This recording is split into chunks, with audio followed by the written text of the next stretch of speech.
저희 교회에서 지난주에 전교회 수련회를 지난주에 다녀왔습니다. 참 수많은 그 믿음의 추억들을 많이 만들고 왔어요. 얼마나 참 좋았는지 그 아주 너무 아름다운 계곡에서 물놀이도 너무 좋았고, 이틀이나 저희가 계곡에서 물놀이도 하고, 조별로 어린아이부터 시작해가지고 우리 나이 많은 권사님들까지 한조가 돼가지고 미션을 이렇게 수행하면서 서로 이기려고 오징어를 어떻게 하면 살려올까 10분 안에 죽는 오징어를 어떻게 살려오나, 이런 생각으로 이 동해의 많은 그런 항구들을 뒤지면서 살아있는 오징어를 사오려고 노력하는 모습들, 어느 저라고 얘기하지는 않겠습니다. 저희 조에 같이 계시던 한 집사님께서 내가 10,000원을 더 줄 테니까 오징어를 더 많이 사와라. 목사님은 10,000원만 줬지만 10,000원 더하면 더 많이 사가니까 우리가 이길 거다. 이렇게 어르신인데도 우리 조가 이겨야겠다, 이런 생각으로 너무나 즐거웠던 그런 시간들 참 많습니다. 또 우리가 잃어버린 예수님을 기억하고 다시 주님을 묵상하는 그런 영성 프로그램, 또 레버런스를 통해서 다시 주님을 찾고 주님을 생각하고 묵상하는 그런 귀한 시간들도 있었고요. 여러분 식사도 너무 맛있었죠? 네, 삼시세끼 고기가 나오는 교회가 있겠습니까? 맛있는 고기 먹고, 또 우리 물회도, 오징어 물회도 저희가 미션으로 잡아왔던 오징어 물회도 맛있게 먹고, 또 기쁨의 여행이라는 주제에 맞게 사람들 안에 정말 기쁨이 넘쳤던, 정말 너무 쉬고 누구도 뭐라고 하지 않고 잘 하나님 안에서 쉬고 오는 그런 여행이었다고 저는 생각합니다. 저는 이렇게 수많은 추억들, 믿음의 기억들을 여기 계신 우리 성도님들과 함께 이렇게 갖고 왔다는 게 저한테는 얼마나 큰 행복이었고 얼마나 큰 기쁨이었는지 다시 이 자리를 통해 다시 고백하고 싶습니다. 수련회에서 많은 내용들이 많이 기억이 나요. 추억들이 많이 있습니다. 그런데요, 저는 특별히 기억나는 게 있는데, 저희가 영성 프로그램 중에 하나님 앞에 편지 쓰는 그런 시간이 있지 않았습니까? 그래서 많은 사람들이 그 흐릿한 조명이 보이는 텐트에서 하나님 앞에 평소에 하고 싶었던 것들을 편지로 이렇게 썼었죠. 근데 이 많은 편지들 중에서 제가 기억나는 편지가 있습니다. 이 편지는요, 특별히 우리 어린 친구들이 쓴 편지, 어른들이 쓴 편지하고 참 많이 다르더라고요. 어른들의 편지에는 자기 이름이 있어요, 없어요? 없어요. 그런데 아기들은 하나님 저 누구예요? 이렇게 시작하면서 자기를 밝히면서 편지를 쓰더라고요. 많은 편지들 중에 제 마음속에 다가왔던 편지를 한번 읽어보도록 하겠습니다. 하나님, 저 시연이에요. 제가 이 편지를 쓰게 된 이유는 저희가 수련회를 왔는데 순례자의 여행이라는 프로그램을 통해 이 편지를 쓰게 됐어요. 그동안 하나님께 드리고 싶었던 것도 많았지만 많이 참았던 적도 많았습니다. 많은 참았던 적 하면서 물음표를 많이 했어요. 그동안 기쁜 것, 슬픈 것, 외로운 것 등등 하나님과 함께 하지 못한 것을 이 편지에 담을게요. 조금만 있으면 제 생일이 온다는 것이 기뻐요. 그리고 수련회가 지금 2일째인데 크게 다친 사람이 없어서 기뻐요. 그런데 나쁜 것도 많지요. 친구랑 싸울 때도 슬프고 등등. 이런 것을 하나님과 이야기하고 싶었어요. 저희 수련회 왔는데 저희 모두가 하나님께 한 발짝 더 나아갈 수 있게 해주세요. 그리고 그 누구든 하나님을 믿고 의지할 수 있게 해주세요. 그리고 저는요, 하나님께서 용서하셨으면 하는 것이 있어요. 지금 상무쌤께서 외국으로 가셨는데 저희 그 틴즈 선생님 중 한 분이 중국으로 잠깐 이제 교환학생으로 갔는데, 지금 상무쌤, 그동안 제가 상무쌤께 너무 심한 장난을 한 것 같아서 미안한데 제가 미처 미안하다고 말하지 못했어요. 이것을 용서해 주세요. 사랑합니다 하나님. 이렇게 편지를 썼어요. 이 편지를 쓴 학생이 몇 학년이죠? 5학년, 초등학교 5학년이에요. 우리 이 편지는 우리 사랑하는 하은이 편지인데, 하나님 저 하은인데요, 하나님께 말하고 싶은 게 있어요. 그저께 제가 학교 끝나고 가는 중에 왼쪽 보청기를 빠뜨렸어요.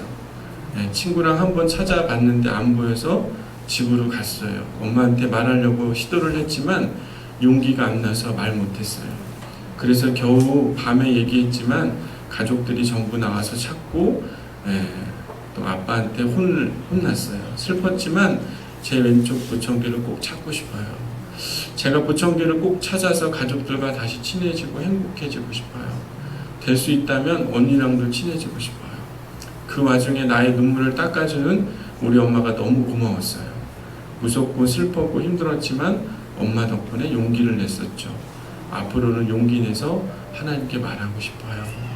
이렇게 하은이가 편지를 썼어요.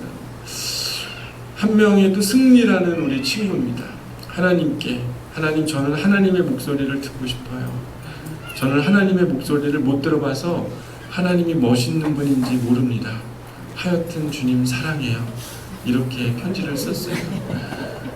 그 말고도요, 어린 친구들이 이 시간을 통해서 자기의 소원하는 것, 자기의 생각들을 하나님께 올리는 그 이야기를 들으면서 아, 그래, 하나님을 아이들이 사랑하는구나.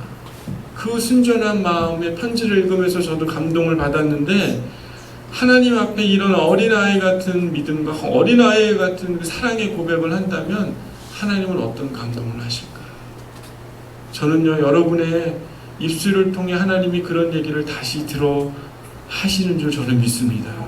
여러분, 우리는 다시 어린아이로 돌아갈 수는 없지만요, 우리의 믿음과 하나님을 향한 그 고백은 다시 순전해져서 다시 우리의 마음을 올려드릴 때 그분은 우리의 얘기를 들으시고요, 우리에게 내가 너를 사랑한다라고 말씀하시는 그 음성이 다시 들리게 될 줄 믿습니다.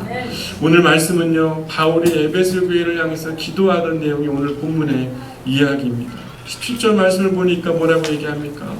우리 주 예수 그리스도의 하나님, 영광의 아버지께서 지혜와 계시의 영을 너희에게 주사 누구를 알게 하시고 하나님을 알게 하시고 너희들이 하나님을 알게 되기를 내가 기도한다 라고 바울이 기도를 하고 있는 겁니다. 저는요, 이번 수련회를 통해서 깨닫게 된 사실이 하나 있습니다. 그건 뭐냐면요, 우리가 다시 하나님을 알기를 소망한다면요, 하나님이 우리에게 찾아오신다는 겁니다. 하나님을 경외하는 마음을 다시 회복하면요, 하나님이 다시 오셔서 그 경외하는 마음, 하나님을 내 삶에 가장 소중하다고 여기는 그 마음을 하나님이 일으켜 세워주신다는 것을 저는 이번 수련회를 통해서 깨닫게 됐습니다. 저는 이 잠시 일상에서 벗어나서 우리가 하나님의 음성을 듣고 하나님을 다시 찾을 때, 여러분, 하나님의 음성과 하나님의 목소리가 들리지 않았습니까? 여러분을 사랑한다는 얘기 들리지 않았어요?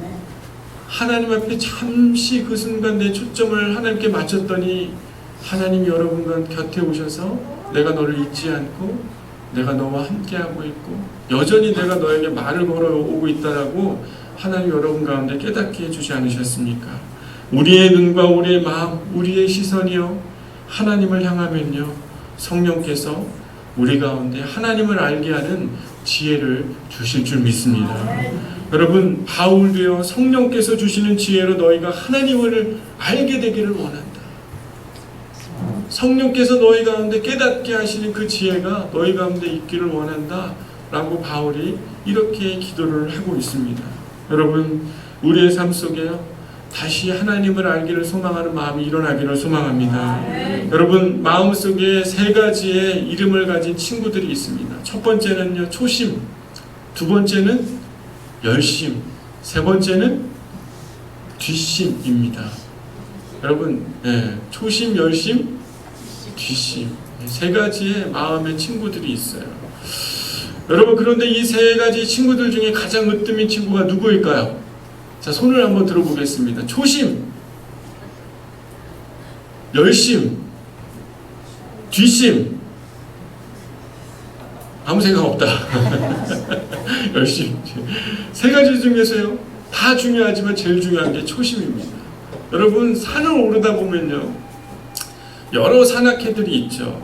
정말 이 산을 오르다 보면 산악회가 여러 종류가 있는데, 여러분, 초입 산악회는 어떤 생각을 합니까? 우리는 산을 어디까지만 간다? 입구까지만 간다. 그래서 이 사람들의 생각들은 뭐예요? 다 파전과 막걸리와 그리고 바로 이렇게 이 산을 상징하고 있는 안내 표시판 앞에 사진만 찍으면 이 사람들은 그 산악회 목적을 분명히 이룬 거죠. 중턱 산악회는 어때요? 산에 올라가면서 땀을 흘리지 않으면서 어때요? 중턱까지만 올라갔다가 산을 구경하고 바람 쐬고 여유롭게 돌아오는 산악회가 중턱 산악회입니다. 그리고 정상 산악회는 어때요? 무조건 그 산에 정상에 올라가야 되죠. 치악산의 정상이 어딥니까? 네? 비로봉, 그죠? 저같이 잘 모르는 사람은 어디 산악회요? 중턱산악회.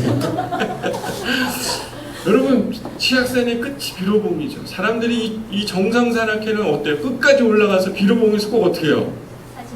사진 찍고 야호 이렇게 하죠. 하지만 제 사진 속에는 비로봉 그 정상 사진 있어요, 없어요? 저는 없습니다. 전 중턱산악회라 그래요. 하지만 사람들이 생각해 보면요, 초심, 어떤 마음을 갖느냐에 따라 결과가 달라지는 거죠. 참 재미난 건요, 정상산악회는 무조건 올라가기로 했기 때문에 어떤 마음이 있어요? 초심이 있기 때문에 열심을 내고 뒷심이 생깁니까, 안 생깁니까? 생기죠. 초입산악회는 열심과 뒷심이 있어요, 없어요? 없어요. 첫 마음만 빨리 하고 돌아가는 게 초입산악회의 특징이죠. 정말 우리의 삶 속에서요, 초심은요, 우리의 방향을 정하게 되어 있습니다. 첫 마음은요, 목표를 갖게 되어 있는 것이에요.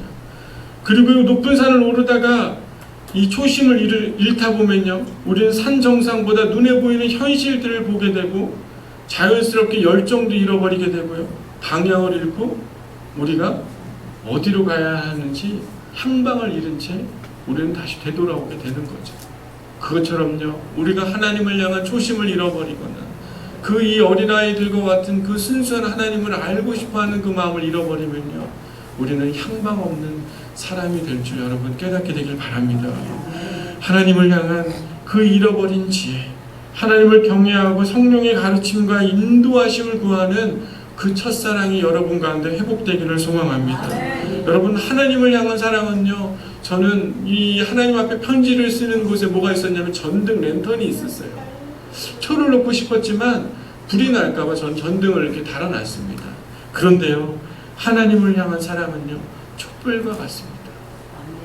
스스로 밝히기 위해 성냥을 켜야만 그 불이 켜집니까, 안 켜집니까? 켜져요. 그리고 이 바람의 관리를 해야 돼요, 안 해야 돼요? 해야 돼요. 하나님을 향한 사랑도요, 여러분, 촛불과 같습니다.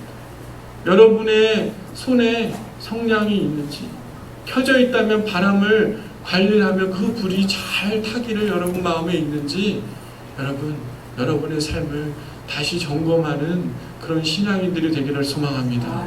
하나님을 향한 사랑의 그 불빛이 켜있지 않으면요, 그 사람은요, 하나님이 말씀하신 음성이 안 들려지면서도 뻔뻔하게 사는 것인 것이. 여러분, 이 세상에 그리스도인들이 너무나 많지만요, 수련의 장소에 가가지고 여러분 소나무가 있었습니다. 무슨 소나무였습니까? 네? 금강소나무였죠. 그죠? 금강소나무. 저희 수련했던 곳에 금강소나무들이 쭉쭉 뻗어 있었습니다. 다른 소나무하고 달라요? 똑같아요? 달라요. 품위가 다릅니다. 모습이 달라요. 일반 소나무는요, 잽이 돼야 안 돼요? 잽이 안 돼요. 금강소나무는 너무 멋있더라고요. 여러분, 그런 하나님의 사람들 되기를 소망합니다. 진짜 하나님의 믿음이 잘 관리된, 그래서 남들과는 좀 다른 그런 하나님의 마음이 심겨져 있는 그런 그리스도인들이 되기를 소망합니다. 바울은요, 18절에 눈이 밝혀지게 되어서 그의 부르심의 소망이 무엇이며 성도 안에서 그 부르심의 영광의 풍성함이 무엇인지 알게 되기를 원한다 라고 에베소 교회에 이렇게 이야기를 합니다.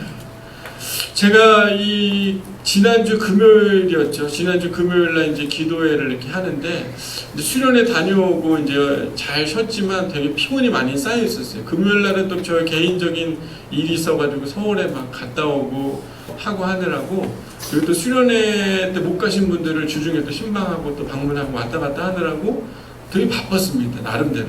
근데 금요일 철야 때 이제 저희 기도하는 분들과 같이 이제 기도를 막 하고 있었어요. 막 통성으로 막 여러 가지 제목들을 가지고 막 기도를 하고 이제 마무리 기도를 이제 제가 하고 있는데, 기도를 막 하고 있다가 제가 잠깐 졸았습니다.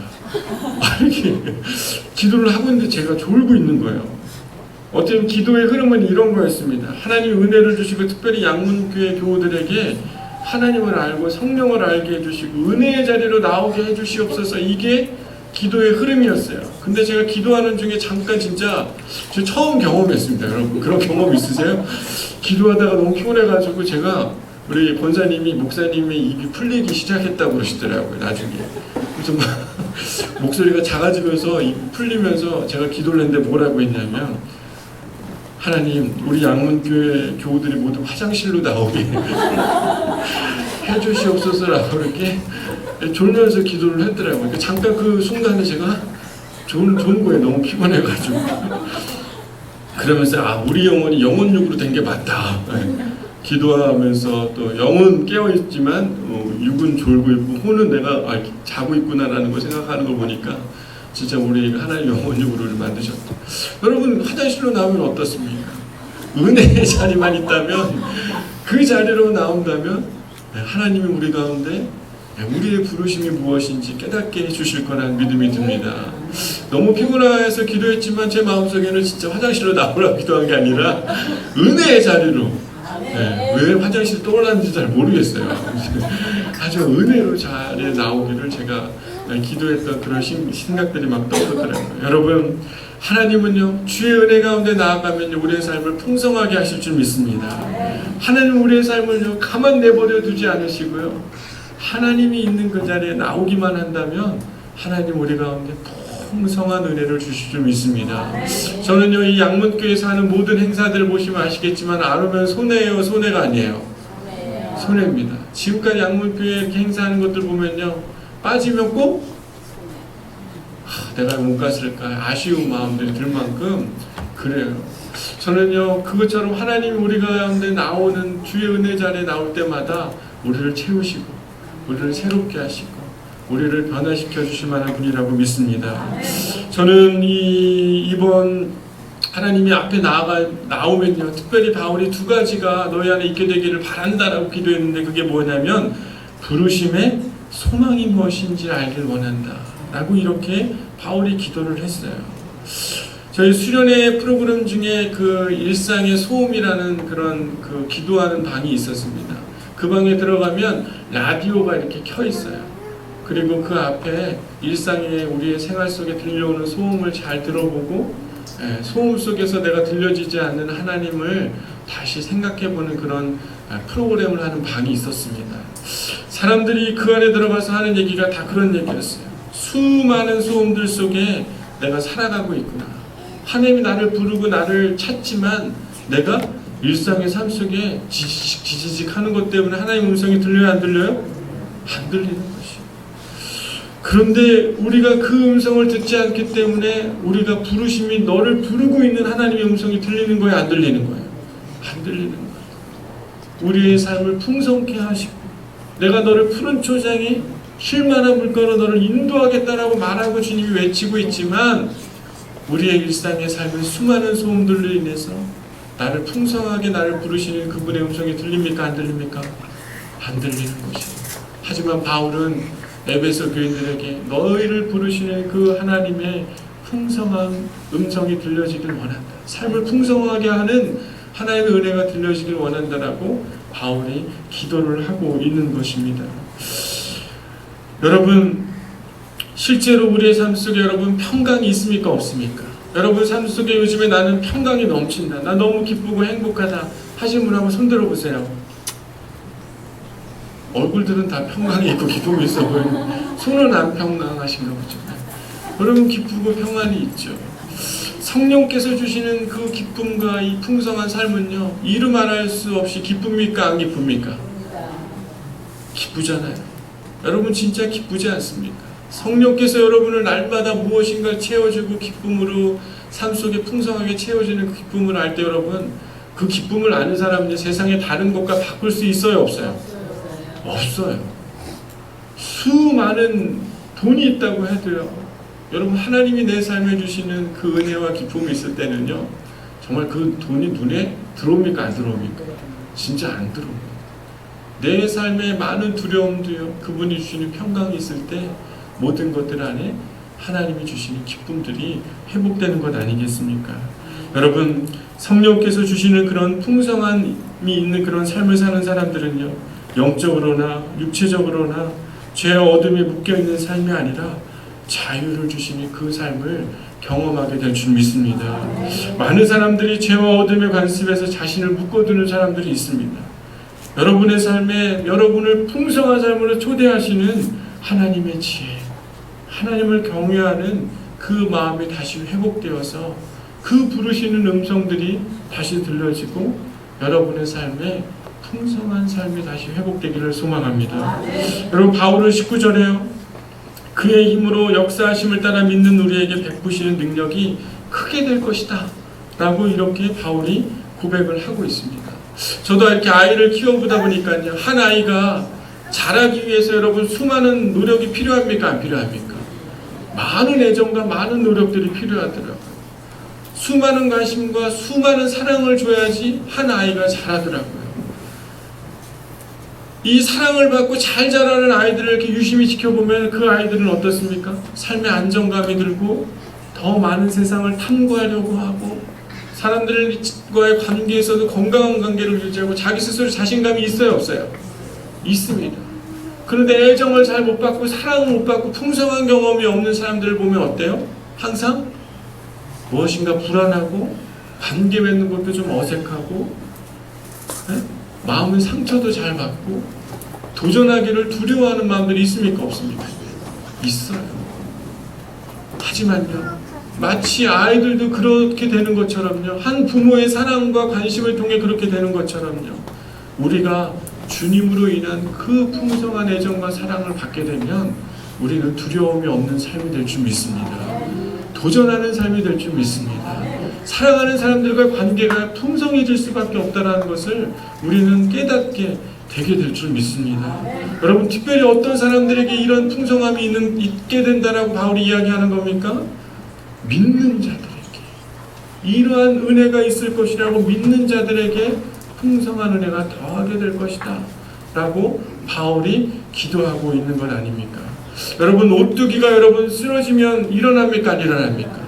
일어나죠. 절대 넘어집니까? 안 넘어집니까? 넘어졌다가도 또 일어납니다. 왜 그럴까요? 그 중심에 무게가 있기 때문에 그런 것이죠. 어떤 세파가 있어도요, 어떤 충격이 있어도 오뚜기는 일어납니다. 그 중심은요, 그 일어날 수 있는 핵심은 바로 그 무게가 있기 때문인 것이죠. 여러분, 우리의 수많은 일, 수많은 삶의 어려움이 있다 할지라도요, 하나님이 우리 안에 주시는 풍성한 은혜로 쌓아진 믿음이 있는 사람은요, 넘어졌다 일어설 줄 믿습니다. 그 믿음은요, 갑자기 자라나는 것이 아니에요. 주여 믿음을 주시옵소서 100번 수만 번, 마치 불교가 많은 기도를 하고, 네? 1000번의 그런 엎드리며 기도하거나 아니 많은 이방의 종교들이 하는 것처럼 똑같이 행위로 주님을 부른다고 해서 우리의 믿음이 쌓이는 것이 아닌 것입니다. 내 삶에 그분으로 인한 풍성한 경험이 쌓여야, 그분의 음성이 들려야, 그분이 주시는 그 생명의 그 꿀을 먹어야 우리가 중심이 단단해지고 튼튼해지며 그분이 내 삶에 주시는 풍성함이 자리 잡아야 믿음이 쌓이는 줄 여러분 깨닫게 되기를 바랍니다. 매일 똑같은 이 자리에 주일날 온다고 해서 믿음이 생기는 것이 아닌 것이에요. 바리새인이 되면 믿음이 쌓이는 것이 아니에요. 내 마음과 내 심령에 주님을 향한 그 사랑이 있어야만, 그 풍성함이 있어야만 믿음이 쌓이고 우리는 흔들리지 않게 된다는 것을 우리는 기억해야 하는 것입니다. 우리의 삶에 역사하시는 하나님을 향한 믿음이 우리 안에 경험되어야 되지 않겠습니까? 자신의 삶에 일어설 수 있는 힘도 우리 스스로 믿음이 쌓이면 강해지고요, 하나님이 더 강해지도록 능력을 주신다, 안 주신다? 주신다. 그렇게 주기를 바란다 라고 바울이 기도하고 있는 것 아니겠습니까? 여러분, 바다를 항해하는 배들도요, 그 중심을 견고하기 위해서 배에 짐을 둡니까? 안 둡니까? 중심에 배짐을 둬요. 밑짐을 둡니다. 거친 풍랑에도 넘어지지 않기 위해서 밑짐을 배 밑에 계속 쌓아주는 것이에요. 우리는 오히려 일상의 삶에서 우리의 신앙의 밑짐, 하나님과의 관계에 내 중심에 믿음을 쌓는 행위들이 없이 그저 대충 그거 뭘 중요해, 빨리빨리 내가 해야 할 일, 내가 지금 처리할 내 삶의 중요한 것들, 내 인생에 빠르게 더 앞으로 나아가야 하는 것에 관심이 많지만요, 어느 순간 우리의 삶에 위기와 역경이 있고 어려움이 있을 때 그 배 밑에 밑짐이 없는 사람은 하나님으로 인한 풍성한 은혜가 없는 사람은 결국 어떻게 되겠습니까? 배가 침몰하거나 풍랑에서 어디로 가야 할지 모르는 그런 삶이 될 수 있다는 것을 우리는 꼭 경계해야 될 줄 믿습니다. 여러분 스스로 바울이 기도한 것처럼요, 여러분의 삶에 하나님이 은혜 주시기를 구하기를 소망합니다. 믿음을 가지고 다시 우리의 삶의 중심이 굳건해지면서 하나님이 주시는 풍성한 은혜가 있기를 여러분 기도하는 저와 여러분이 되기를 소망합니다. 여러분, 하나님이요, 우리의 삶에 말씀하시는 그 초심을 잊어버렸다면 다시 그 지혜를 깨닫게 되기를 소망합니다. 갑자기 생기는 것이 아니라요, 내가 주님을 향해 그 순전하고 그 하나님을 보고 싶어하는 이 아이들의 고백과 같은 믿음의 고백이 있게 될 때 하나님은 여러분 가운데 다시 찾아오게 될 줄 믿습니다. 그리고 또 여러분들의 삶 속에요, 말 걸어오시고 부르시고 찾아오시는 그분의 음성을 듣기로 결정하고 내 마음을 열고 풍성한 은혜가 내 삶에 있게 될 때 하나님 여러분 가운데 더 굳건한 은혜로 믿음이 쌓일 만한 풍성한 그런 일들로 여러분을 채워가실 줄 믿습니다. 사랑하는 양목교회 성도 여러분, 하나님을 아는 지혜가 다시 회복되기를 바랍니다. 우리의 눈을 밝히고 하나님을 알게 하시는 지혜의 영이신 성령님, 그분이 여러분의 삶 내에 가까이 있는지 여러분 점검하시고 그분과 동행하는 것을 선택하는 저와 여러분이 되기를 소망합니다. 기도하겠습니다. 사랑의 하나님, 바울이 에베소를